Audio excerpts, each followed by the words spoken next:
নমস্কার, আমি সঞ্চিতার হোম টিপসে আপনাদের স্বাগত। এই গরমের সময়ে সবজি দিয়ে একটা হেলদি রেসিপি শেয়ার করব। সেটা খেতে যতটা টেস্টি আর শরীরের জন্য ভীষণ উপকারী।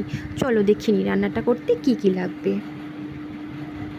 এই রান্নাটি করতে লাগছে এই সজনে ডাঁটা, ছোট ছোট করে কেটে রাখা কুমড়ো, কাঁচকলা আর বেগুন, আর এখানে সেদ্ধ করে রাখা আছে আলু কটা। আর ফোড়নের জন্য লাগছে 5 ফোড়ন আছে, শুকনো লঙ্কা, তেজপাতা, খানিক বড়ি। অন্য একটি বাটিতে জিরে, ধনে, হলুদ দেওয়া আছে। এটাকে জল দিয়ে ভালো করে ফেটিয়ে নেওয়া। দিয়ে আদা লঙ্কা বেটে রাখা আছে। কড়াইয়ে তেল বসিয়ে দিয়ে ওখানে এক এক করে কেটে রাখা সব সবজিগুলো হালকা হালকা করে ভেজে নেব। প্রথমে কুমড়োগুলো দিচ্ছি।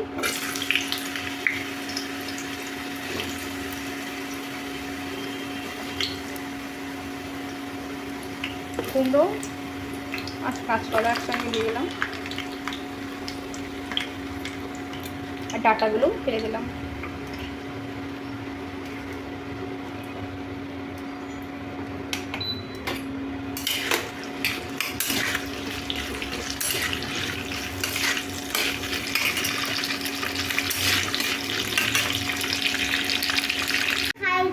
এই ডাঁটা, কুমড়ো আর কাঁচকলাটি হালকা করে ভেজে রাখা হয়ে গেছে। এরপরে কড়াইয়ে হালকা করে বেগুনগুলো ভেজে নেব।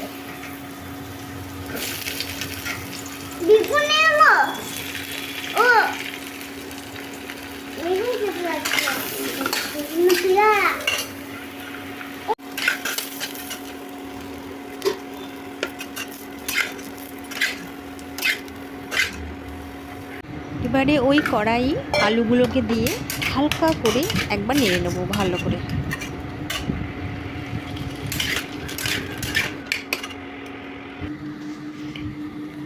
কড়াইটি ভালো করে গরম করে ওখানে তেল দিয়ে দেব, এবং তেলটি গরম হয়ে এলেই ওই গরম তেলে আস্তে আস্তে বড়িগুলোকে ছেড়ে দেবো অল্প অল্প করে, আর হালকা করে বড়িগুলোকে নেড়ে নেব।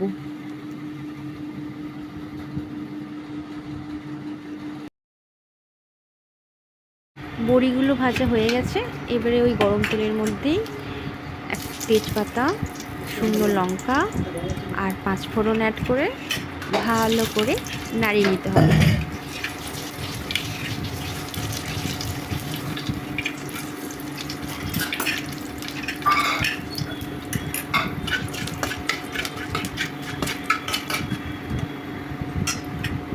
নাড়ানো হয়ে গেলে তার মধ্যে আদা আর কাঁচা লঙ্কা বাটাটা অ্যাড করতে হবে।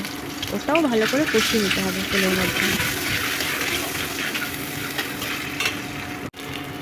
আদা কাঁচা লঙ্কা বাটাটা ভাজা হয়ে গেছে। ওর মধ্যে ওই মশলার পেস্টটি অ্যাড করে দিলাম, জিরে, ধনে আর হলুদ। মশলাটাতে হালকা জল দিয়ে দিয়ে ভালো করে কষিয়ে নিলাম। ওখানে স্বাদ মতো নুন দিয়ে দিলাম। নুন দিয়ে ভালো করে নাড়িয়ে নিয়ে ওই ভেজে রাখা সবজিগুলোকে এক এক করে সব অ্যাড করে দিলাম, ভালো করে নাড়িয়ে নিলাম। এবারে সবজিগুলোকে ঢাকনি খুলে খুলে ভালো করে কষিয়ে নিতে হবে। কষানো হয়ে গেলে আলুগুলোকে সবজির সঙ্গে দিয়ে দিতে হবে। সবজিগুলোতে আলু দিয়ে ভালো করে কষানো হয়ে গেল, এবং তাতে সামান্য জল অ্যাড করে দেওয়া হলো, এবং বড়িগুলো ফেলে দেওয়া হলো সবজিটা সেদ্ধ করতে দেওয়ার জন্য। আমরা ঢাকনি দিয়ে ঢাকা দেওয়া হলো। সবজিটি সেদ্ধ হয়ে গেছে। এখানে স্বাদের জন্য অল্প চিনি দেওয়া হলো। ভিডিওটি ভালো লাগলে সবাই লাইক করবে, শেয়ার করবে এবং কমেন্ট করবে।